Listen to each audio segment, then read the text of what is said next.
Welcome to Boing Boing TV. I'm Sheni Jardin, and I'm in the Boing Boing TV studios in Los Angeles. And joining us here on Skype are Ryanne Hodson and Dedman, who are in Beijing. They're there with Students for a Free Tibet. They've been documenting a number of tech art protests that have been happening over the past few days. And they're going to talk to us a little bit about what they've witnessed. Jay and Ryan, how long have you been in Beijing? Let's see, we've been here for about 10 days. How did you end up coming over to Beijing? We were asked to come to be as witnesses to their protests. So we show up when something's going to happen, and we make sure we can document it and then get it up online. And the problem we've come across is just how aggressive the Chinese government is anytime anyone in public says anything about Tibet. Like as soon as a flag comes out, a sign, there are police in plain clothes that just swoop down. So some of these protests might only be 20 seconds long. So let's talk for a minute about exactly what people have been doing over there. Over the past few days on Boing Boing and elsewhere, there's been reports of like James Powderly from Graffiti Research Labs and other people who were over there, Brian from Alive in Baghdad, who made some kind of public protest in one form or another, either alone or in groups, and there were a number of detentions. Can you talk a little bit about who's done what, who's in detention and who's walking around free, and what you documented? So the most recent thing that we documented was the LED banner at the Olympic Park. Well, the Students for Free Tibet have done a really good job organizing this, and they've been smart where they've kept everyone kind of isolated from each other. So if one person gets caught, everyone doesn't get caught. And so, yeah, so right now, like, James and Brian are in detention right now, and we still haven't heard from them for 3 days. This is probably the longest that someone's been held, so it's a little bit concerning.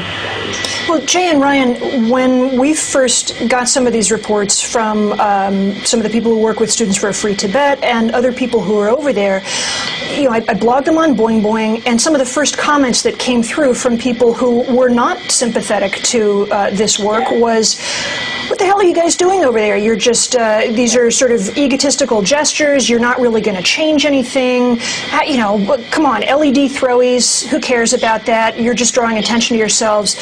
What do you say to those people? Why do these kinds of actions matter? And why do they matter enough for you that you're over there documenting them at some degree of risk? Sure. Well, there's a couple things. You know, one is, you know, that we have problems with the Chinese government. The Chinese people are actually awesome. Like, Beijing in China is great. Yeah. We've had a great time. But it's the government that is we have a problem with. Number two is, you know, the reason why we, like white as Westerners, are here is because if Tibetan people or Chinese nationals were to do what we're doing, they would be thrown into a prison indefinitely. And it would be a dark hole that, you know, no one would know when they would come out. And number three is, all over Beijing, they are pushing this idea of one world, one dream. It's plastered everywhere.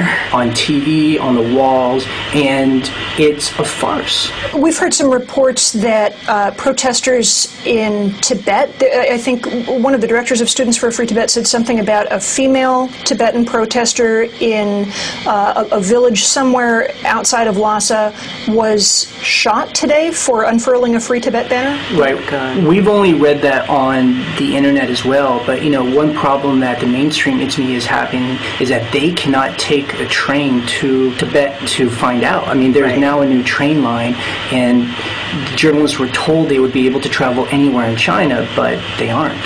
Some of the other commenters that we keep seeing coming back into the Tibet-related threads on Boing Boing will say things like, well, you know, the United States hardly has a clean human rights record. Look at Guantanamo, look at these detentions of people who aren't even being called prisoners. Why don't you guys start dealing with human rights abuses at home? Why are you flying all the way over to Beijing to do this? Well, I mean, I think that we are from America, but we don't represent the U.S. government, and I think it's many of us have equal problems with the U.S. government, and many of us do take part and do what we can to try and stop that as well. When you go to a place like this where the information environment is hostile, do you take special precautions in how you upload that information? Actually, we've been uploading to a secure server using SFTP. and we do encrypted chats as much as possible. And that's why we're not talking over the telephone line right now. That's why we're on Skype. Right. So, you know, we do take those kind of precautions, and we just try to lay low and delete our footage and just have no evidence that we're anything but tourists. Now, if we were caught doing this, we would be handcuffed and deported and kicked out of the country. So you guys were planning on staying in Beijing for a number of days, but as I understand it, you're at this point trying to get the next flight out. At this point, most of the protesters have been arrested, so we're kind of it's last man standing, so we're just going to get out of town and be safe.